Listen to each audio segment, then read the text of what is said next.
Hey guys, this is Ben. Better Fishing with Two Ball Biologists. Corey, we've actually been fishing. We have been fishing. It's taken me 3 months to get back to fishing, but thank the good Lord, I am back fishing. We've actually been fishing.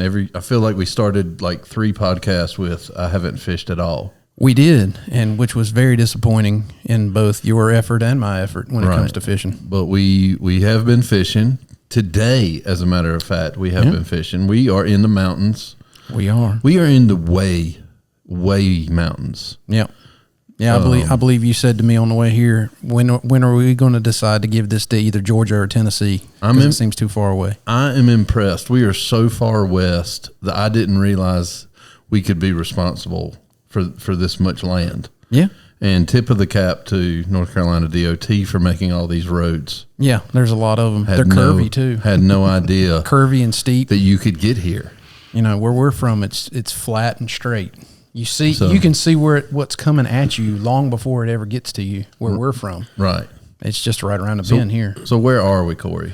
We are at Hiwassee Lake. Hiwassee Lake, which is near Murphy. If you're looking at a map, it's not really near Murphy. It kind of is, but it kind of ain't. It's as close to Murphy as anything. That's true. And New Bern, North Carolina, where I live, is nowhere near it. Very far away. Yeah. What we have learned over the past 2 days is that Murphy actually has some stuff going on in it. Yeah. Neat little town. Neat little town. You should pack up and come up and visit them for a weekend. I had no idea. I just thought Murphy was a hole in the wall, but Murphy's got some stuff going on. I thought it was just like an alliteration thing you did when you were talking about Manio. Murphy to Manio. Right. But even that's not true. I want to pick a bone with whoever did that one. Because there's more state on the other side of Manio, and there's definitely more state on the other side of Murphy. Right. Yeah. At least another hour and a half or so, it seems. I'm going to study a map. We're going to come up with our own. Yeah. And do that. But so, anyway, sorry. Let's we're talking about fishing, right? Let's do that. Yeah. That seems to be maybe probably need to welcome our guests. What people enjoy sitting more. Here looking at us. So we've got Powell Wheeler, who is our District 9 fish biologist. Great guy, knowledgeable guy. He knows about fish. He knows about typewriters. He knows about fountain pens. Very eclectic person. And then on our right, Corey, you want to handle that one? Sure. Don Latoul. How are you, Don? You doing all right? I'm doing great. Good. And he didn't let Powell talk. I'll let you talk. Okay. I'm sorry, Powell. Would you like to say hey to everybody? Hey, everybody. I'm doing great also. But that was good. I'm glad we let Powell talk. Yeah. So Don fishes Hiwassee Lake quite a bit, and Don used to work for us. He was a enforcement officer at one point in time, and a fish tech at one point in time. And but Don was gracious enough to take us out today and show us around Hiwassee Lake, and we had a good time. We did. It was a interesting morning.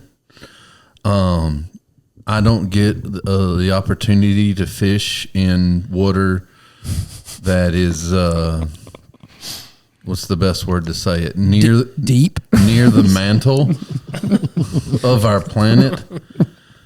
100-foot plus deep water, 200 foot in places. Yeah. From a boy that has fished really east and eastern reservoirs. I mean the reservoir that I grew up striper fishing on, the deep hole was 40, 50 feet. And that's the only deep hole. Right. Yeah. And so it's a little bit different. For sure. I mean, we were in a creek today that could not have been wider than maybe, 150 foot across, something like that. Yeah. 2-3 boat lengths. And, it was like 85 foot deep. In the middle. In the middle. You could be right up on the bank and it'd be 100, 110, 120 foot deep. So that's different.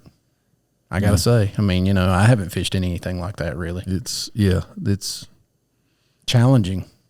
I mean, you're like, I don't even know. Yeah. Where do we begin?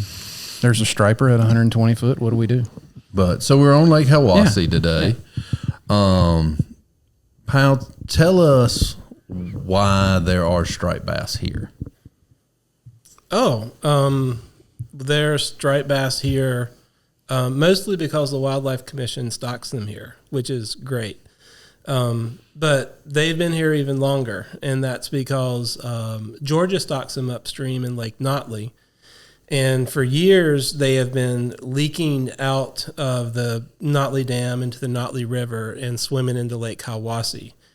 And so if you look at our state records, even though we've only stocked, the Wildlife Commission's only stocked Hiwassee since 2012, it's held the state record for striped bass for decades and decades, because those occasional stripers would come out, find Hiwassee Reservoir, and it was a smorgasbord because they were the only striper in the lake, so they could grow to huge sizes.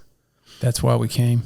Yeah. We were coming for the big ones. From a guy who spends 50% of his time managing striped bass, I had to leave my jurisdiction and come to the mountains and That's a book in and of itself. try to catch a big striper. So, but they're here. We stocked them. I likely helped collect the brood fish to do that. You likely did. So this was a statewide project, really, when you start to think about that. And Powell stocks them, Don catches them. It's the circle of life. Yeah. Yeah. It's I fantastic. appreciate that Yeah. for see? sure. So Don, tell us a little bit. We've alluded to the fact that it's a deep water reservoir. What kind of tactics are we trying to employ to catch a striper in these type situations? This time of year, we usually flatline in shallower water. In the mornings, the bait fish stays up in about the first 15 feet of water in the bait column, water column there, and you put 4 rods out, a couple of planer boards on each side, and 2 down lines down the back of straight off the back of the boat. And as the sun comes up, the bait gets a little deeper in the water column. So you just keep adding weight and getting a little deeper as the day goes on. Normally, the first hour or 2 of the day is the best time to fish for them because the bait is shallow. A lot less of the water column that you have to deal with. Sure. And the thing about this that was interesting to me was that really what we did today is no different than what I did on Gaston and Roanoke Rapids Lake. 20 years ago when I was doing it every spare minute that I had. I mean, even you gave me this pack of hooks. This is a number 1 hook, and I used very small hooks just like this one. You guys probably can't even see that on the screen. Here, put it in my hand. And I'll try to get it close. Who knows? Monkey arms here can get it out there good. But it's a number 1 hook. Maybe you can see it. And a little small split shot of about a number 4. I used to use I actually used one more like about the size of a BB, so a little bit smaller. But I mean, it rang pretty true. I was like, oh, this is what we're doing, Don? Yeah, I got this. This is fine. So, and then the other thing we did was we actually were in a little pocket and we saw some bait, and we worked that bait, and the stripers came up and were feeding on that bait, and we also caught them on these straight tails. And you guys know that Corey and I have talked a lot about straight tails in this podcast. Yeah, flukes are where it's at, folks. Our buddy Josh gave us these to try. We were at a show with him recently. He said, give these a try up at Hiwassee. They work. So, really the striper fishing we did it was not much different than the striper fishing I've done in Alabama and the eastern Piedmont and here. Now, when the sun got high and the bait went away, the game changed. Gets a little tougher. Relatively quickly, and it's because they do have a escape path that, as far as I can tell, is, I don't know, I have to look at a map, but somewhere maybe around Indonesia, as best I can tell. It's deep. It's deep. It's deep. These mountains are big. So Don, about, when they do leave that kind of upper 20, 30 foot of water after the sun gets high, where I know they're going deep, but about how deep do they go, or do we even know that? It's they like that cooler water. The stripers are a cooler water fish, and when that water, the surface water starts gaining in temperature, they just sink down. And when, just like us, if we're overheated and hot, you're not feeling like feeding, you're not hungry, they're just going to sink down to the bottom where it's a little cooler water, and they're just going to hang for the the duration of the afternoon. And then as the sun goes down in the evening, they'll start coming back up. Just like deer, they've got places where they'll feed. They'll follow a ridge line, and then they'll drop through those saddles and go down to where they bed. They bed for a while, and then when they get done at the end of the day, they'll come right back up those same ridges through the saddle.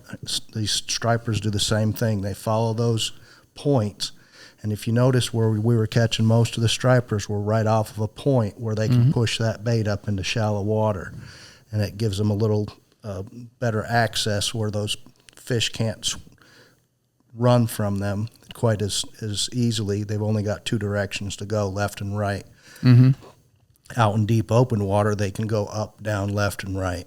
So Gotcha. they try to push them up in that shallow water to feed. Yeah, I think the one thing I noticed about it today, Ben and I were on a boat together and we were talking, you know, they're acting a lot like, Ben's already mentioned this, but they're acting a lot like stripers in other reservoirs throughout the state this time of year. As the water's warming, they start getting out on these main channel points or somewhere in these, maybe just off the main channel points, feeding on whatever's available. But that's generally the type of habitat they're in right now. Like I think of Lake Norman, a lot of work that I've done there, those points are, right along the channel. They'll be in like 40 foot of water, that's the kind of the bottom, and they'll come up in the 20 foot range to feed. And those fish are actually getting ready to go up the river to mimic spawning, they're actually spawning, but it's not successful. Do the fish here go up, do they go? I guess I asked this to Powell. Do you know if the fish here go up the river and do spawning activities? Do the stripers do that here?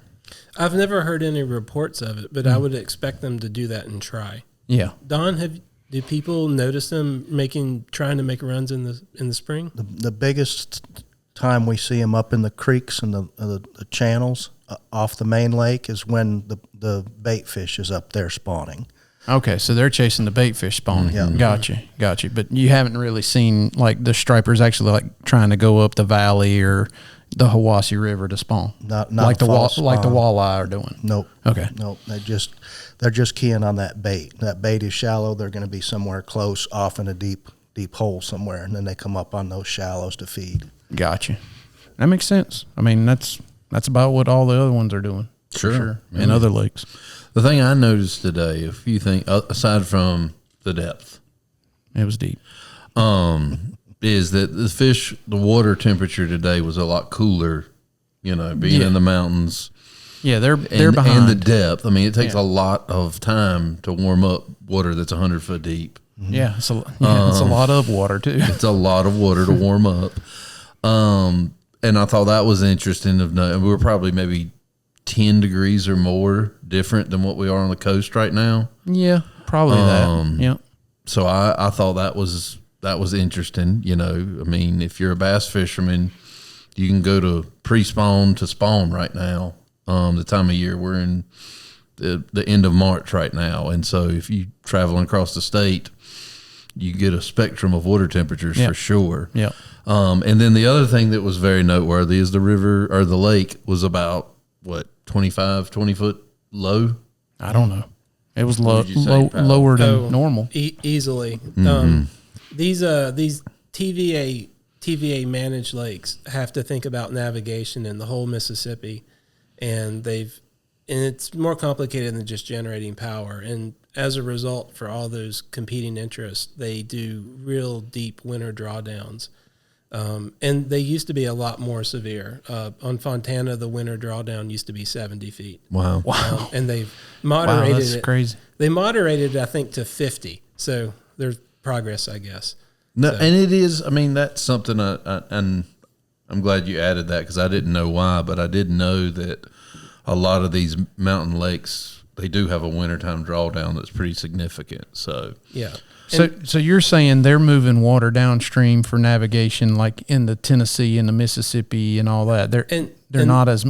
I mean, they are generating power, obviously, but they're moving water during the drier times, kind of thing. And on the other side, they're trying to capture any big floods that we get in the spring so that they can release those slowly downstream instead of just pulsing all that water down the Mississippi all at once. I got you. That makes that makes TVA sense. is a very complicated power company. Yeah. No, I get it. Yeah.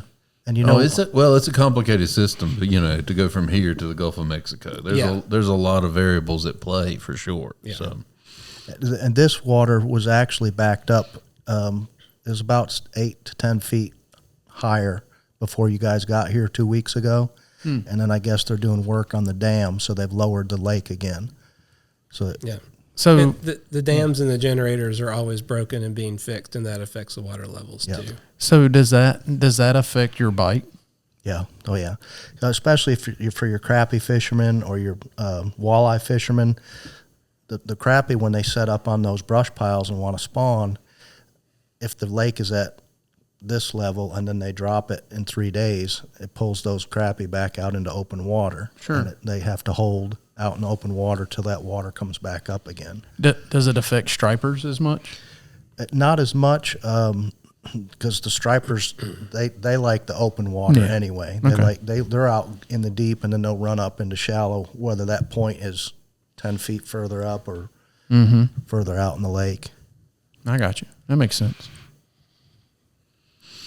So to me, what's funny is these stripers are acting like stripers do everywhere. It's the scenery completely different, but than what I'm used to anyway. It's like fishing in a hole. These guys, it's old hat to them. Yeah.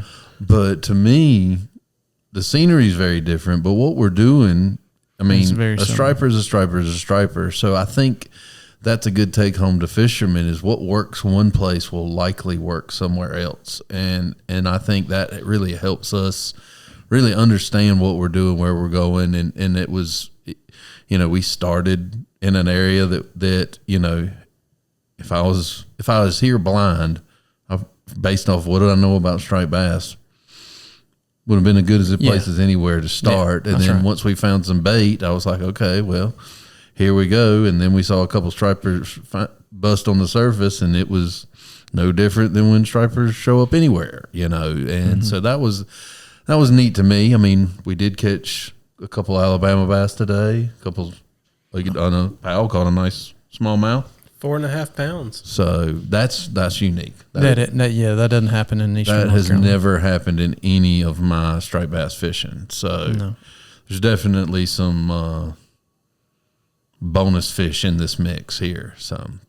So we say that the technique is not so unique, but Hiwassee is a little unique. Tell us why Hiwassee is unique, because you mentioned it. We've had quite a few state record fish caught out of Hiwassee over the past 15, 20 years, maybe even longer. I don't know. It keeps setting its own record. And it keeps setting its own record for striped bass. So tell us why that is. The reason is because we're up here in the mountains, and it's been pointed out, the water's cooler. It's very different thermally. And Lake Hiwassee is just perfect striper habitat. We have lots of striper lakes on the Piedmont, and they tend to get stressed out in the summer because the water gets very warm and the oxygen gets very low. But Lake Hiwassee, because it's all the way up here in the mountains, it's relatively high elevation, and it's cooler. It has cool water throughout the entire water column all summer long, and it has very good oxygen levels also. Not good enough for trout, but certainly good enough for stripers. And even that on the oxygen side of it, the TVA has a big aquarium bubbler basically in the forebay of the dam, and that just gives extra oxygen right there in front of the dam where you need it most. That's where you're likely to have oxygen problems for striped bass. So all that to say, it really is the water quality. And then the other piece of it is that we have blueback herring here now, which when they first showed up, caused some problems with walleye reproduction that we're still working to manage that. But they are just a fantastic food item for striped bass. Striped bass eat shad. That's what they're kind of made to do. And we have more shad in the lake than we have ever had before because of the bluebacks. Yeah, this morning there was shad popping, Kind of all over the place when we first started, and then we found some kind of backed up in a corner. But yeah, there's plenty of food for them to eat. And when I talk to striped bass anglers, especially reservoir striped bass anglers, the phenomenon that limits reservoirs, I mean, some reservoirs aren't good for striped bass at all. Period. Yeah. But even the lakes that I grew up fishing, they get hot, they stratify, they have plenty of forage, but it's so hot in the summertime that the fish really don't eat as much, or only eat late in the day and early in the morning. Here, the water stays cool. There's plenty for them to eat. The buffet's always open, so to speak. Seems to be that way. And so it allows for good growth rates, whereas Powell's striped bass are growing relatively steadily. I mean, there's ebbs and flows in it, but throughout the year, they're going relatively steady. Some of the reservoirs that are much, much warmer, they actually stop growing, lose a bunch of weight in the summertime, that kind of thing. And so, the window to produce some better quality fish is definitely a lot wider here, is what I'd say. Yeah, and the fish today that we caught, the stripers that we caught on our boat, they were exceptionally good for reservoir stripers in North Carolina, at least their condition and all that. I mean, they were, I don't know what our biggest fish was. It was probably, 10, 11, 12 pounds maybe our biggest fish, something like that. But even we caught a fairly small one. It was probably like 18 inches long, and that thing was a tub. I mean, it was fat. It was chunky. It was chunky. So they're eating well. Whereas if you see stripers in other reservoirs, as has been mentioned, those fish will be in North Carolina. Those fish generally are skinny, don't have a whole lot of weight to them, look like they got a big head, skinny body. That kind of thing happens a lot. In New Bern, if you catch a striper in August, it's all head. Yeah. Yeah, even in our coastal rivers, if there's a striper hanging around in the summertime, and there are quite a few, they'll be really skinny. And that impacts their weight, their condition, their growth rates, et cetera. Yeah, so. yeah. You think about it. If you gain weight 9 months out of the year, or maybe even less than that, 8 months out of the year, and lose weight for 4 months, and you're losing it pretty hard in that 4 months, it does have an effect on you overall. So I got a fish nerd question, and I also want to talk to Don. So let's talk to Don for a second. Okay, he's right here. Don, he didn't go anywhere. If I had to know one thing about striper fishing on Lake Hiwassee, what's the biggest tip to keep in mind? Some of the mistakes that I've made in the past are going in undergunned, because 9 times out of 10 you're going to be dealing with an average 8 to 10 pound fish. Mm-hmm. But there's fish in here that will peel every bit of line off your spool and he doesn't even know he's hooked. I like the sound. Well, I don't like the end of that story maybe, but I like the sound of that possibility. I like the beginning. Yeah. Yep. Yeah. There's 30 pound fish are pretty common. We'll catch several of those in a summer. We usually start fishing in February, the end of February, and we'll run into June. And then when those water temperatures get too high, where we can't get the fish back down to cool water fast enough, we start getting some mortality. So I usually quit fishing around middle of June. Gotcha. So undergunned, what do you think would be the appropriate tackle? What were you using today that you feel's appropriate for what we were doing? Some of the bigger rods that we run are like downrigger rods, something with a limber tip that will let them take the bait on the circle hook and get hooked. But then it's got to have enough backbone to be able to bring the fish up when you need to put some pressure on them. Medium to medium heavy rods, we'll run 30, sometimes 40 pound braid and about a 15 pound fluorocarbon leader and circle hooks. Gotcha. I think especially the rods you let us use and what you're talking about, if you're live baiting for stripers or really live baiting or dead baiting in general, having a rod that's got a fairly soft tip is generally a good idea. If you have a real stiff rod that you're bait fishing with, a lot of times it causes you to miss a few bites. Yep. And the main reason is most of the time these rods are in the rod holder. The fish grabs it and it needs that, it doesn't need to have a whole lot of pressure right on it, right at the time of the bite. especially if you're using circle hooks, they'll hook themselves. So I think if you're listening, and you're like, well, I'm never going to go to Hiwassee, because it's, a long way from where I live, which is very possible. It's close to Texas. If you do want to live bait fish, I think that's one of the tips that I could pass on to you today is a softer tip for live baiting is always a good plan. So, Powell, I knew there was the nerd question here. Powell has made like 14 different copies of his notes for this. What haven't we got to yet? What we haven't talked about is the management strategy. I think I've tried to ask him that. He just didn't go there. As a Wildlife Commission podcast, we should talk about the management strategy. That's probably true. That's good. I'm chipping you up. Powell, tell me about the management strategies that we're using here on Lake Hiwassee for striped bass. Well, Ben, so I talked about the forage base, and I talked about the fantastic water quality. But the other component that makes all this work is we have a unique management strategy.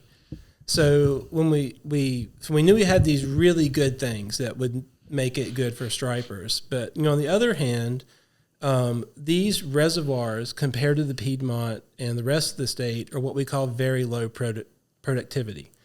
So productivity is really how many fish a body of water could grow in like an acre of water. And the ones in the mountain region have all this fantastic water quality, but the flip side of it is our productivity is very, very low. And those two things are sort of always at odds with each other in fisheries. So in addition to low productivity, we had all these existing fisheries. We had walleye fisheries, and walleye anglers are very passionate about that. We had bass fisheries also. And so we didn't want to disrupt what was already here. So what we did, instead of stocking 5 stripers per acre like we do throughout the entire state, we decided to stock 1 striper per acre.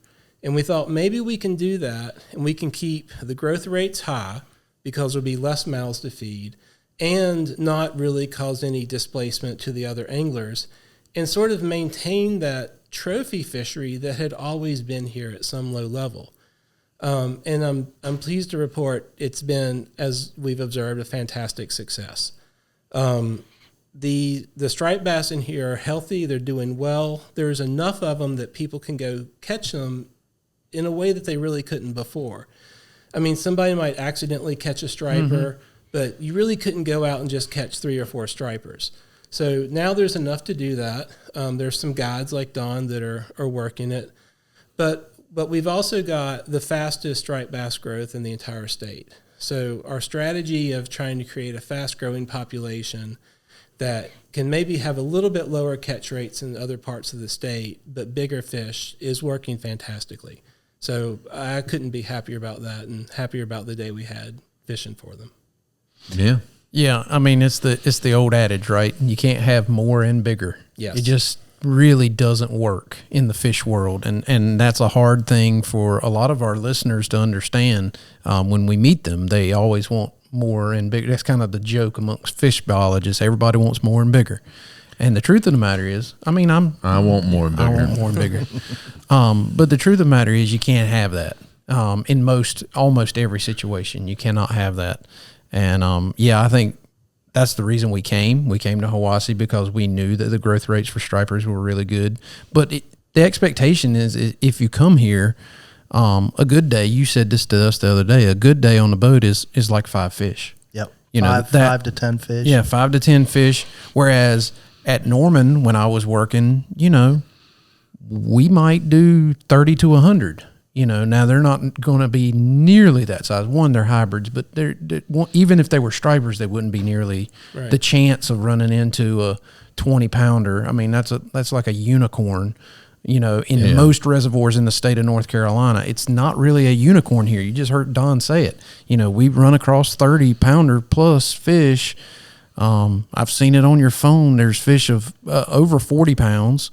And what's the state record now? It's in 60 something, right? 66 pounds. And that came from here, correct? Correct. Yeah, and the previous one came from here, I believe, and it was and the one before that. And the one before that. So the management strategy is we want you to come here and be able to try to catch a few and know that, but you got to know when you come here, the chances of you catching a bigger one are much, much greater. Correct. You know, so I think that's really cool because that's different than every other lake that we do in the state. I mean, by far. And that's the reason Ben and I came to Hiwassee. We wanted to check it out, see what it was all about. And we had a good day. We caught 4. You know, and they were, other than the little guy, which he wasn't that little, but other than the little guy, you know, the other 3 fish were very nice fish, very high quality fish. You would not find them. I fished a lot of striper reservoirs and worked in a lot of striper reservoirs in North Carolina. You're not going to find many of those fish that we caught today in those other reservoirs. Yep. And they weren't the big ones. You know, they weren't the 25 pounders or whatever. You know, they were like 10, 12, 14 pounds. You're not going to find a ton of them in other reservoirs. Oh, yeah. And it seemed to be the average. Yeah, that's about average what we catch. Yeah, 10 pounds, something right in there. Yeah. Right. Yeah. I mean, I grew up in striped bass capital of the world. We catch a lot. Yeah. We catch a lot. Even now with the problems that we have in the Roanoke River population, you still catch a lot, but they're 18 inches, you know, or something like that. These fish are 28 inches, which is, you know, it's all about what you want to do. Do you want to catch a lot? Do you want to catch a larger fish? But I think the cool thing is the lake allows for an interest and opportunity, and not all lakes, you know, if we wanted to recreate this, it'd be tough to find another place that would allow for it. Yeah, that's the thing, is it's such a unique place for stripers, at least in North Carolina it is. There's other states that have some very similar things. East Tennessee comes to mind, which we are in it. We might be in East Tennessee, but anyway. Real close. We're close. So, you know, that's you know, that I think that's one of the things that interested me about coming to Hiwassee and doing it, was that we just don't have this anywhere else in North Carolina, and I think that's cool. So, and it also offers some other unique, I mean, there's walleye here, there's smallmouth here, there's Unfortunately, Alabama bass here. an Alabama bass issue here that you're welcome to come and partake in. Yeah. Take Yellow as many perch. as you want. Take as many in any size. See, listen to him. Take them all. He's living the Alabama bass dream, aren't you? These lakes are really unique because they're sort of the southern extent of the northern fish communities. Yeah, So that's right. Smallmouth bass, walleye, yellow perch, all those species kind of hold on, and it's just these high elevations and these exceptionally cool, deep reservoirs. And once you go any farther south in Georgia, you're out of it. So this is like the last stand of the northern fish community. I thought we were in Georgia, but evidently we're not. We're still in North Carolina. Okay, Real close. I'll get it right Real close. soon. Yeah.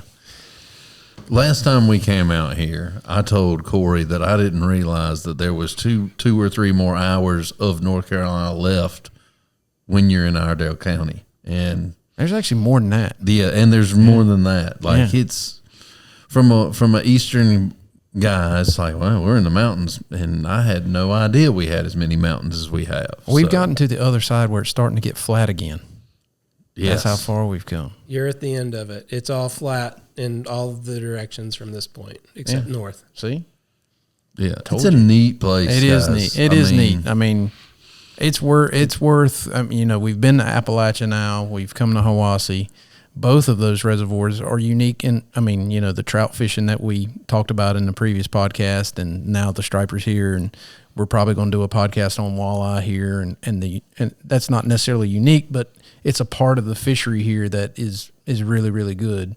And so I think that's one of the reasons why, it is one of the reasons why I wanted to come here, is just that most people don't even know that this place exists, you know, in North Carolina, unless they live here, you know. We keep it to ourselves. Yeah, I understand, and we're not trying to open up Pandora's box on you guys, I promise. There's a reason why they call it God's country.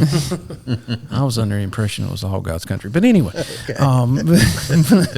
but It's a very I have spent a lot of time in the mountains, and we've done some neat stuff other places in the mountains over the last couple of years, but this is a special area, and it really is. it's to me it's very unique. It's kind of why I like to come back here, is because it's you got to want to be here. Yes. And places that you got to want to be are normally the places that I like, because it's not overdeveloped. It's not a whole lot going on. It's just you and the natures. Yeah. So, And the people you meet are very nice. We've met neighbors here in the community that we're staying in. They were very nice, and went to the hardware store a day ago. All those people were very nice. Mm-hmm. It's a little different than some of the places we visit. We'll put it that way. Pal, have we covered all your notes? I want to make sure. There's no way we've covered all the notes. We haven't covered all the notes, but I think we hit We the got important time, parts. brother. We got time. What else you going to share with these folks? No, that's really all good. I was just going to add that mountain people are good people, and I like working up here. I'll agree, and I'm not biased at all, because I am not a mountain person. No, you are not. I'm a flatlander. Man, what did we say? The lake was like 25 foot down. Is that right? Yeah. Something like that. Yeah. We get back to the boat ramp today, and of course, I got the keys to the truck in my pocket, and all I could do is look at the basically 50-foot cliff I had to climb up to get to the boat and the trailer. And I was like, "You're welcome, Ben." And he was like, "I'll see you in an hour." I was like, "Yeah, pretty much." The roads here can be a little unsettling, Especially when you're pulling a boat. especially if you don't do it on the regular. Yeah, for sure. I don't really like going over the road that I can't see where I'm going. Like you're cresting a hill and it's like you're looking off into space. You know there's a road on the other side, but you're not sure if it goes left, right, or straight. Right. Or just there's no Or road there into at all. nowhere. There's no road. It just ends and you go off the cliff. Not sure. It seems That like is- we've seen a lot of those. That's not this a problem in New Bern. week. We've No, never experienced that. No. You see it coming for miles away. So, Don, have we covered it? Do we need to add anything as far as the fishing today? What do we need to remind our listeners about? Well, I hope you guys get a chance to try to catch a few walleye while you're here. The walleye run usually happens end of February. The full moon in March and the full moon in April is when the fish really start coming up the river, spawning on those shoals. You can wade for them. You can fish from the bank. You can fish the backwaters to where the lake is backed up to from a boat. You can hit them from all different directions. And first hour of the day and last hour of the evening, just like stripers, that seems like a great feeding time when that water cools a little bit. And they catch some really big walleye out of here too. We talked about live bait and then we talked about flukes. Is there anything else you use to catch these stripers with? I usually keep a fluke tied on for when I see breaking fish close to the boat. Mm-hmm. Sometimes I'll keep a big jig head that I can, like a bucktail with a twister tail on it, so that I can reach a little further. And then maybe a topwater. Sometimes we'll throw those topwater plugs at them. Sure. Walk a dog. They like to hit the bait on top, and then run the 4 rods out the sides. Sometimes you can run 2 planer boards out each side and 2 straight out the back, run about 6 rods. Mm-hmm. But sometimes that gets a little hairy when you get a 20 or 25 pound fish comes through the line up and catches all the lines as it goes across the back of the boat. It gets a little ugly. Pull in a spider web. Oh yeah, that can be problematic. I definitely think having something based off of what we saw today, the little bit we saw, is having something that you can cast a good ways, Mm-hmm. Because they never pop up conveniently. No, not right next to the boat. Never do Hitching it. distance right beside you. I mean, it happens, but That's a rare moment. it's best if you have something you can really get going as far as you can, and that's one of the good things about those kind of soft plastics is you can really zing them with the right setup. You got the right setup. You can throw them pretty good. And I have had mornings that the fish are feeding so well that you'll get 2 or 3 fish on at the same time. Mm-hmm. You've only got 2 people That's in the boat. It becomes a good problem. Yeah, it's Sure. bananas when that happens.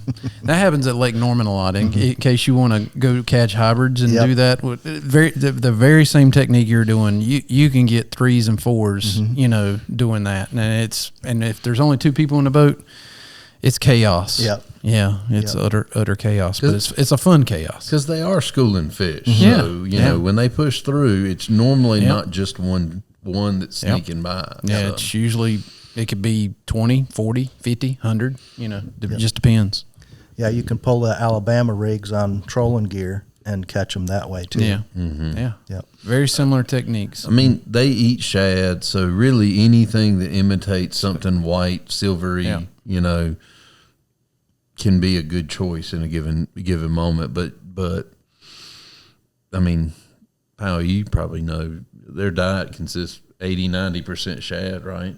Or Yeah. herring in this instance, but Yeah, I had a bunch of them at the office, and we don't have to do the diets when we process them. But I was just curious. Honestly, I was curious if that maybe they would eat Alabama bass and how great that could be. But I just went through diet after diet after diet, and it was all shad, and then one of them had a bluegill. So Yep, sounds right. yeah, they don't. Pretty typical. That's the bulk of what they eat is bait fishy type yeah, forage. Oh, if they only ate Alabama bass, what we could that do was then. my hope. I mean, they're little bass, and they swim around in the middle, so it felt like it could happen, but no. I mean, they probably do it on an off chance, but that is not their focus. No. They will, and yeah, I mean, there's probably somebody listening to podcasts right now going, "Well, I pulled a, half-pound crappie out of a striper belly," and that does happen. But as a rule, they're looking for something It's with a dark back and a white belly, it's Soft And a- raid, and a- soft raid fish. Yeah. soft raid. Yep. Yep. dark spot right behind the gills. All those things. They're looking for all of those things. And if you mimic that with the bait you're using, your chances of success are going Right. to go And up that- tremendously. That's what I'm getting at. Is Yeah. if you're fishing, if you're saying, "Well, what bait should I use?" Something that looks like white bait, so Yeah. to speak. A Exactly. blueback herring or a threadfin shad or Yep. Your shad Gizzard shad. imitators The are going shad to be imitators the is where it's at. and it's clear water. Corey caught one today on a chartreuse tail, but it's clear water.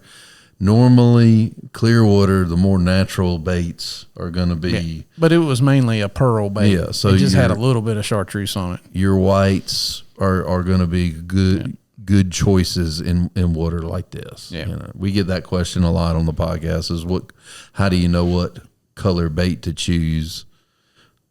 The cleaner the water is, the more kind of natural you go. So Yep. the darker the water, the brighter the colors, Generally. generally speaking, or Yeah. darker colors. We also talked about we had some blueback herring this morning for bait, and then we also had the golden shiners, the bass minnows, and it seems like every fish we caught, any striper we caught, was on either a shad or blueback. Yep. They just didn't, for some reason, aren't selecting for those bass minnows. Yeah. Yeah. As we talked before, we did that project on Lake Norman where we were actually catching fish and putting tags in them. And we kind of did a little mini science project, me and the guy that we were working together, and we put bass minnows and herring side by side. And yeah, I don't remember the exact ratio, but it's a high percentage herring to bass minnows. They'll leave the bass minnows alone and just eat the herring. And honestly, I think if you were just fishing bass minnows, and not having herring out there, your rates are going to your catch rate's going to go way down. Yep. They're keying on those. Yep. On those. Yep. that I don't one know species. I don't know if they act differently in the water, being pulled around as baits. I don't know. We talked about that on the boat today. Do the herring kind of dart around? And it seems that way. The herring kind of flash, and the bass minnows are just kind of like there. They're just kind of being pulled along. They're not really swimming around and doing a whole lot of different things. And I don't know if that's it or if it's just I love herring, I love shad, and that's all I care about. And Yeah. I don't really care about a bass minnow. I'm not sure. Yeah, I've noticed the tip of the rod sometimes when you see one of your rod tips really starting to quiver on those Yeah. herring. I think that fish sees a striper or something coming up. Oh, behind yeah, them, yeah. and they just panic. Yeah, Where they get nervous. Yeah, yeah, absolutely. I don't think the golden shiner quite do that as bad. Yeah, I think they just have more of a vibration and not as much of a darting. yeah. type We thing. we saw them get nervous today. So Yeah, yeah, they know it that definitely when they're in a happens. bad neighborhood, they know they're getting ready to get. They got mugged. the sense that something's bad's about to happen to Yep. them. Yeah, for Yep. sure. Well, and it's also, important where they're native. Striped bass and herring have been right beside each other other forever. for thousands and thousands of years. So they're kind of, that's just how they're programmed, you know. And not that they wouldn't eat anything else, but they've been eating. Those two have had a relationship for a while. Yeah. So Yep. Well, this has been good. yeah, this is great. We've covered the ground. I like it. It's great. So yeah, I hope you guys, if you're listening and you've ever thought about coming up here and doing this, or if you're local and you've thought about doing it and you never have, I hope this has encouraged you to maybe give it a try, because Pal's put a lot of work into this, and he called it a success. So We're going to let him go with that. right. Yeah. I'm surely appreciative of it. Yeah. See, I There love it it. is. There it There is. it is. There it is. That's good management when somebody appreciates it. That's right. I like it. That's what we want. All Lazy about making anglers those one at a anglers time. happy, right? That's That's right. right. Well, is it time for questions? It is, and you guys have done well. You've sent us a bunch of questions. We really appreciate that. And let's just get right into it. So, Mr. Mark Peterson, he wants to know what's going on in Lake Sutton right now, and that's probably me. Right? That is you. That's That is not me. Lake Sutton's in my region. Lake Sutton is a unique lake in the coast. It's a clear lake. It's a cooling lake for the power companies. It has pretty good bass fishing. It has kind of boom and bust shad production, and with that, many of our reservoirs do. When the shad do really well, the bass do really well, and it has good crappie. It's for a coastal river or a coastal lake. It's pretty clear, which is kind of a unique fishing opportunity as well. It has flathead catfish in it. It has crappie, relatively good crappie, but it's mostly known for bass fishing. And when bass fishing is good, it can be a high numbers place to go. Lots of different habitat, because it was kind of a quarry situation where there's a lot of deep water with a lot of sunken timber in it. But it's a straight up, that close to Wilmington, 100% fresh water. It's a good place to fish. So. Well, I got nothing to add. I don't know anything about Lake Sutton. I'd just be lying. I mean, I know where it's at. That's about it. It's right outside of Wilmington. Yeah. So it Yeehaw. can be a good place, though. No, well, that's good. Our next question, Mr. Hester. When we just did a podcast on white bass, We did. It's given folks a lot of interest in white bass. We talked about how that regulation was about to change. Mm-hmm. When will that actually take place? If all goes and it is adopted, it will take place in August 1st of 2026. And that rule change will be, we will drop the minimum size limit, but keep the daily creel limit of 10 fish. So it won't matter what size they are, but you will only be able to keep 10 fish per day, per person. Yep. We were recently at the Dixie Deer Classic. We had an angler come up to us, asked us to change that reg, and we said we would. And we had already done it. We'd already done it. So it paired up. He nicely. also called me something, but I won't repeat what that was. Because I was the originator of the rule change. Right. Well, it was a good experience. We turned him around. We talked to him about why we did what we did. I shook his hand and Yeah. told him I was that man that did that to him. Yeah, he did call you out though. He did. He did. But it was okay. it was a lot of fun, good Yeah. exchange. He was happy that we were changing it. Yeah. And the white bass fishing has gotten better, and that's what we try to do. Is, sometimes there has to be restrictions, and then when it gets better, we loosen those restrictions. Yeah. So it's not always permanent. that's the game, right? That's the game. Is we try to build it up and then let you have it, but hopefully in a way that We don't have to we don't have to change it again. do it again. You know? That's right. Oh, I say it all the time. Hopefully today we will make all new mistakes. All new mistakes. Yeah. We're not Don't going to wanna be do the we're not going to be a same- repeat offender. The same rigmarole over and over again. That's right. Okay, our last question is going to be our winner. All right. Who is this? I forgot to write his name down. Awesome. It's okay. He's still our winner. Still our winner. He or she will be our winner. I like it. I had, full disclosure, I had some computer problems We right did. before this. Yeah, and we did. Someone was rushing me. Powell. He was a bald biologist. Powell, why would you do that, Powell? Okay, It's all my fault. Sorry. Yeah. Thanks, pal. Thanks for falling on your sword, Powell. Appreciate it. Anyway, a lot has happened since Hurricane Helene, not too far from here. And one of his questions was, he's from South Carolina. He's interested in trout fishing in North Carolina, but he's heard a lot of things. And he was wondering, is it worth doing? What should I do? Where should I go? I'm going to tell you guys what I told him, and then y'all can fill in the blank. How about that? Sounds good. So the good news is we've done a great job, in my opinion, on our trout page, letting folks know where we've stocked, where we're not able to stock. We've amended the trout map to account for that. There's a lot of trout centric information on our trout page, which is at ncwildlife.gov, and then you click on fishing, then you click on trout. The other side of that is, I think there's this, we did talk about how our hatcheries got damaged. Yeah. And they did, and we were working on that. But the other thing is we've stocked out a lot of trout for delayed harvest, and it's not what it was, but there's still plenty, Western North Carolina is still open for business in terms of trout fishing, and there's still plenty of opportunities. So if you're wanting to plan a trip to come up here and trout fish, my advice is to look at that trout map, find a place that interests you, that you feel like you might have several different options, and go check them out, because we're definitely still putting a lot of fish out there. There's fisheries, especially in this part of the mountains, that were relatively unaffected. So there's plenty of opportunities. Powell, do you have anything to add to that? Yeah, just to kind of quantify what you're saying, even with Armstrong offline due to the hatchery damage, and we're running it all out of Setzer Hatchery, we're still stocking at over 80% of normal rates. I mean, so it's in the ball game. It's not. We've done an amazing job. Our hatchery staff have done an amazing job of kind of rolling with this. Oh yeah. So yeah, 80% of what so we're only about 20% in some change down. Yeah. So yeah.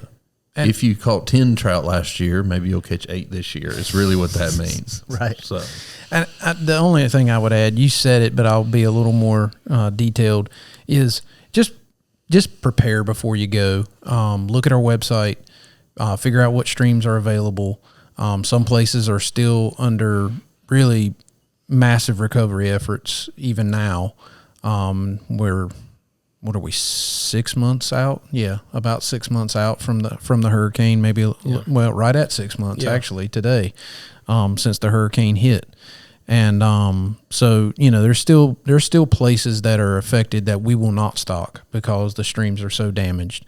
So just do your homework before you come. Our website clearly says where we're stocking, what county that's in, what stream that is. So just make sure you do your homework before you go and take that trip. But yeah, I mean, I know people in Western North Carolina want you to come back. It's a high tourist area. That's a lot of the economy here in Western North Carolina is people coming to visit. And so particularly, during trout fishing season. So definitely want you to do that, but we want you to do that with the knowledge that you need to do it right. That's right.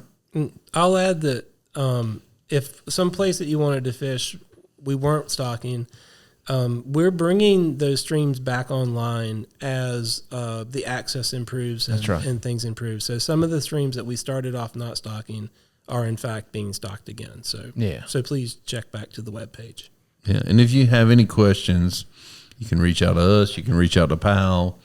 We'll be able to get you an answer. So that's not a problem at all, and we're happy to help. So. Yeah, keep sending us your questions. We need to keep reminding people that our email has changed. It's now twobaldbiologists@ncwildlife.gov and not .org. So that change happened about a month ago. So send it to the .gov email address, and we will get it, and we will get that answer back to you. We've had a great day. We enjoyed our time out on the water. Yeah. Can't thank Don enough. Don's been gracious. Don's kind of showed us the ropes. He has been a great that are, Hawassi Sherpa. yeah. For Flatlanders, he's been great. So we appreciate it, Don, so much. Hey, no problem. Thanks, Anytime Don. you guys want to come back, more than welcome. Yeah, and Powell, we thank you for all your expertise. Hey, evidently it's a success. So what can you say? You just chalk it up. That Powell did it right. That's why I got in this game. Exactly. So thank y'all for listening, and we will talk to you next time. Thanks, guys. Thanks.